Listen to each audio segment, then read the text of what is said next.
नमस्कार, study with Kailash Bogna की YouTube channel में फिर से आपका स्वागत।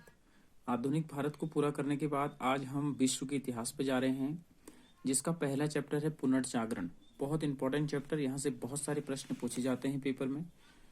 तो हम शुरुआत करते हैं। पुनर्जागरण का प्रारंभ इटली के फ्लोरेंस नगर में माना जाता है। बहुत बार आता है कि कहाँ शुरुआत हुई, तो इटली के फ्लोरेंस में हुई। इटली के महान कवि दांते 1260 से 1321 को पुनर्जागरण का अग्रदूत कहा जाता है। किस कवि को पुनर्जागरण का अग्रदूत माना जाता है? तो दांते को माना जाता है, जिनका का जन्म 1260 से 1321। इनका जन्म फ्लोरेंस नगर में हुआ। दांते ने प्राचीन लैटिन भाषा को छोड़कर तत्कालीन इटली की बोलचाल की भाषा टस्कन में डिवाइन कॉमेडी नामक काव्य भी लिखा। जो दांते थे, उन्होंने लैटिन भाषा को छोड़ दिया और अपनी बोलचाल की भाषा टस्कन में डिवाइन कॉमेडी नामक काव्य लिखा। इसमें दांते ने स्वर्ग और नरक की काल्पनिक यात्रा का वर्णन किया। दांते ने अपने किस ग्रंथ में स्वर्ग और नरक की काल्पनिक यात्रा का वर्णन किया? तो उनका नाम है टस्कन में। दांते के बाद पुनर्जागरण की भावना का प्रशय देने वाला दूसरा व्यक्ति पेट्रार्क 1304 से 1367 था। पेट्रार्क को मानववाद का संस्थापक माना जाता है। किस व्यक्ति को मानववाद का संस्थापक माना जाता है? तो पेट्रार्क को। वह इटली का निवासी था। पेट्रार्क कहाँ का निवासी था? तो इटली का। इटालियन गद्य का जनक कहानीकार बोकेशियो 1313 से 1375 को माना जाता है। बहुत बार ये प्रश्न आया है कि इटालियन गद्य का जनक किसे माना जाता है? तो बोकेशियो को माना जाता है। कहानीकार बोकेशियो की डेकामेरॉन प्रसिद्ध पुस्तक है। बोकेशियो की जो पुस्तक है उसका नाम है डेकामेरॉन। आधुनिक विश्व का प्रथम राजनीतिक चिंतक फ्लोरेंस निवासी मैकियावेली 1469 से 1567 को माना जाता है। विश्व का प्रथम राजनीतिक चिंतन किसको माना जाता है? तो मैकियावेली को। मैकियावेली की प्रसिद्ध पुस्तक का नाम था द प्रिंस, जो राज्य का नवीन चित्र प्रस्तुत करती है।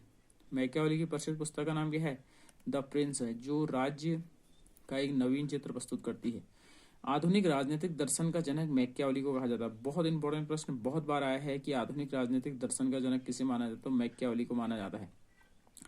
पुनर्जागरण की भावना की पूर्ण अभिव्यक्ति इटली के 3 कलाकारों की कृति में मिलती है।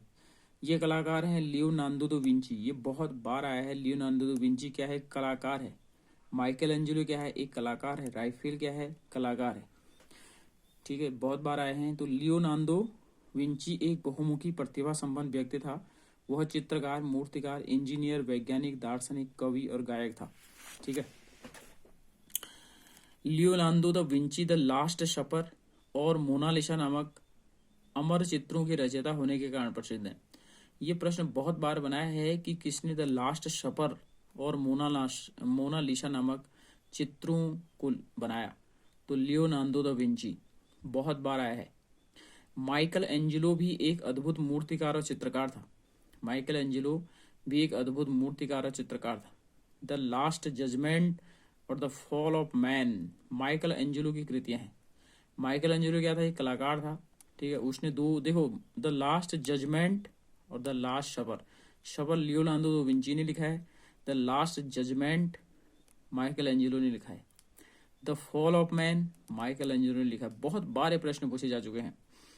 सिस्तान के गिरजाघर की छत में माइकल एंजेलो के द्वारा ही चित्र बनाए गए थे।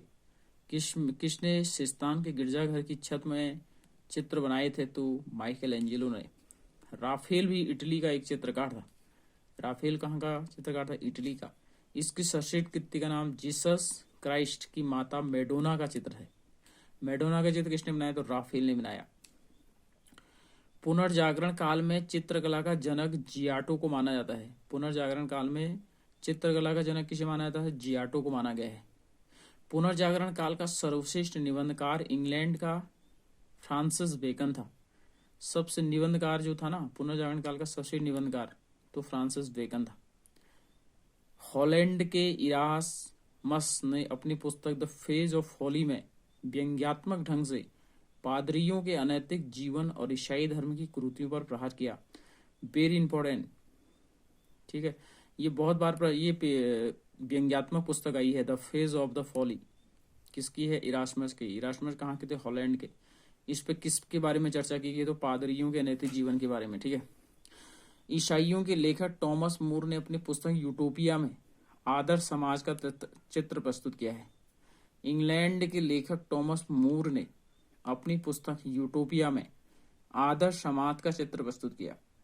यूटोपिया किसने लिखी? टॉमस मूर ने। कहाँ के लेखक थे? इंग्लैंड के लेखक थे। इसमें क्या उल्लेख किया गया? आदर्श समाज का चित्र का उल्लेख किया गया है। मार्टिन लूथर ने जर्मनी भाषा में बाइबल का अनुवाद प्रस्तुत किया था। बहुत बार आया है बाइबल का जर्मनी भाषा में अनुवाद किसने किया? तो मार्टिन लूथर ने किया। रोमियो एंड जूलियट बहुत बार है, कक्षा 11 में भी ये पुस्तक पूछी है इंग्लिश में। तो रोमियो और जूलियट शेक्सपियर की है, जो इंग्लैंड का था महान कृति है। रोमियो और जूलियट किसकी है? तो शेक्सपियर की है। इंग्लैंड के रोजर बेकन को आधुनिक प्रयोगात्मक विज्ञान का जन्मदाता कहा जाता है। किसे आधुनिक प्रयोगात्मक विज्ञान का जन्मदाता माना जाता है? तो इंग्लैंड के रोजर बेकन को। पृथ्वी सौरमंडल का केंद्र है, इसका खंडन सर्वप्रथम पोलैंड निवासी कोपरनिकस ने किया। ठीक है, पृथ्वी क्या है? सौरमंडल का केंद्र है। ये किसने माना? पोलैंड के निवासी थे कोपरनिकस ने माना। उसके बाद आता है गैलीलियो 1560 से 1442 ने भी कोपरनिकस के सिद्धांत का समर्थन किया था। गैलीलियो 1560 से 1642 ने भी कोपरनिकस के सिद्धांत का समर्थन किया था। जर्मनी के प्रसिद्ध वैज्ञानिक कैपला या केपलर 1571 से 1630 ने गणित की सहायता से यह बतलाया कि ग्रह सूर्य के चारों ओर घूमते हैं। न्यूटन 1642 से 1726 ने गुरुत्वाकर्षण के नियम का पता लगाया। किसने सबसे पहले गुरुत्वाकर्षण के नियम का पता लगाया? तो न्यूटन। धर्म सुधार आंदोलन की शुरुआत 16वीं शताब्दी में हुई थी। बहुत बार प्रश्न आया है कि धर्म सुधार की शुरुआत सबसे पहले कहाँ हुई? तो न कब हुई? तो 16वीं शताब्दी में। धर्म सुधार आंदोलन के प्रवर्तक मार्टिन लूथर था, जो जर्मनी का रहने वाला था। इसने बाइबल का अनुवाद जर्मन भाषा में किया था। बाइबल का अनुवाद जर्मन भाषा में मार्टिन लूथर। धर्म सुधार का प्रवर्तक मार्टिन लूथर। धर्म सुधार आंदोलन की शुरुआत कहाँ हुई? इंग्लैंड में हुई 16वीं सदी में। ठीक है। जॉन विकलिफ को धर्म सुधार आंदोलन का प्रातःकालीन तारा कहा जाता है। इसके अनुयायी लोडाडस कहलाते हैं। देखो, धर्म सुधार आंदोलन का प्रातःकालीन तारा किसे कहते हैं? तो जॉन विकलिफ को। और जॉन विकलिफ के अनुयायी क्या कहलाते थे? तो लोडाडस कहलाते थे। अमेरिका की खोज क्रिस्टोफर कोलंबस ने की थी। अमेरिका की खोज किसने की? क्रिस्टोफर कोलंबस ने की। अमरीगो वेस्पूसी, इटली के नाम पर अमेरिका का नाम अमेरिका, मतलब अमेरिका देश का नाम किसके नाम पर पड़ा? तो इटली का निवासी था अमरीगो वेस्पूसी के नाम पर पड़ा। प्रशांत महासागर का नामकरण स्पेन निवासी मैगलन ने किया था। ठीक है, बहुत बार आया है प्रश्न कि प्रशांत महासागर का नामकरण किसने किया? तो स्पेन निवासी थे मैगलन ने किया। समुद्री मार्ग से संपूर्ण विश्व का चक्कर लगाने वाला प्रथम व्यक्ति, समुद्री मार्ग का बहुत इंपॉर्टेंट है, बहुत बार आया है। तो मैगलन कहाँ के थे? स्पेन के थे।